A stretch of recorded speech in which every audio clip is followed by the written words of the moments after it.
Yeah, I mean, we're sitting here at the end of the week. We're just starting to introduce EKU and doing some game week type stuff. We're still going ones on ones and trying to get ready that way as well. Speed on speed. We want to see that, see which guys are continuing to make plays. We're basically solidified our two deep at this point right now, and now just refining it. And it's going to be big. We just talked about just then. Between this point now and the time we play is how much rest can we get as players, getting off your feet, drinking, hydrating, waters, Gatorades.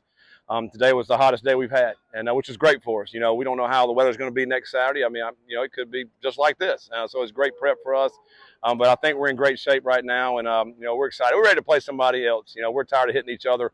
We want to see a different color across from us. Is there a fine line between starting too early on EKU and maybe losing their attention? Yeah, I mean, I always guard against that, and that's why we really haven't done a whole lot on EKU really until today. I mean, today was really the first one, and tomorrow is nothing on EKU. Tomorrow is more game, a mock game, going through all the procedures of that. They're off Saturday, and then Sunday officially EKU. So I don't feel like we did a whole lot as far as too much prep as far as EKU goes. We did a good job with it. Always when you transfer your scouts and start putting your scout teams out, that's an adjustment. We did a period yesterday, did a couple more today, and that's always a big adjustment for the guys that are going to scout teams. What kind of look do we need to give them?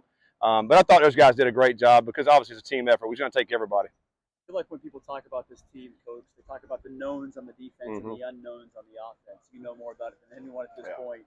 What do you know about your offense right now that you like heading into the season? It is. It's got some unknowns for everybody.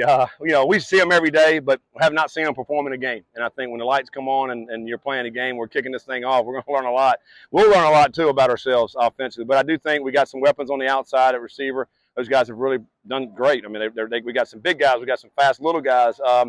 We got two new tight ends that hadn't played a whole lot for us that I think are going to be really good players for us as well. And I think the offensive line's really come together. We don't have as much depth there as we'd probably like, but I think our first unit, I think, is going to be solid. And really, truly, I think about three quarterbacks to go out there and help us win. And so, I'm excited about what we have on offense. We don't know the true identity yet. Let's see how this unfolds and see what we're able to do. Ethan back a little bit today in that yellow non-contact jersey. Good to have him kind of give you even a little bit more depth in that running back room. Yeah, it's good to have Ethan back. He did a little bit yesterday. He's back today. We'll see where he's at as we start the next week. I think he'll be full and ready to rock and roll on Sunday at practice. So it was good to have him out here. We feel like we got, 3 or 4 guys that will be very solid at the running back position. A lot of experience there. A lot of those guys have been playing some ball. And, it's going to be by committee, though. I mean, we'll see who's got the hot hand on the game day, and we'll continue to feed them the football. And we want to be able to run the ball. There's no question about that. But we also think we got the weapons on the outside that can stretch the defense.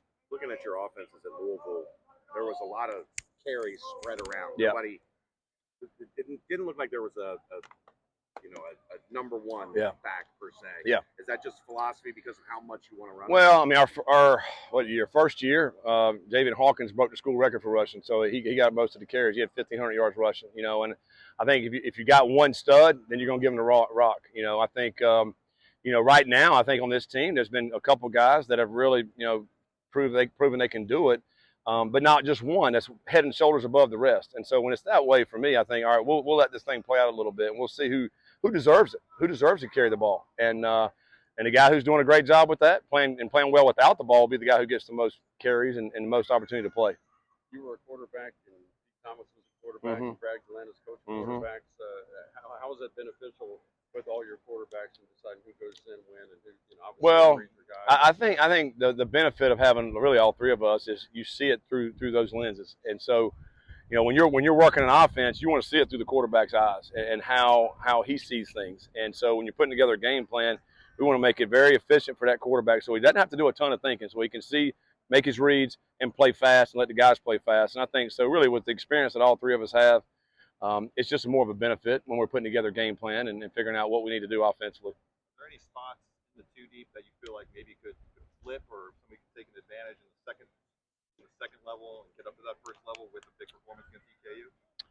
I mean, as we sit here today, I feel like offense and defensively, we're pretty set on our starters. I think, but once you get into the game, we'll see. I mean, I think I've always been surprised as you get into game 1 and 2 about a guy who just all of a sudden makes a lot of plays and maybe started out as a number 2 and and we can't keep them off the field. You know, and I think that may happen. I also think, particularly in defensive football, where you got guys that can play multiple positions. So we may end up tweaking a guy, moving him from a corner to a safety or a different spot in there.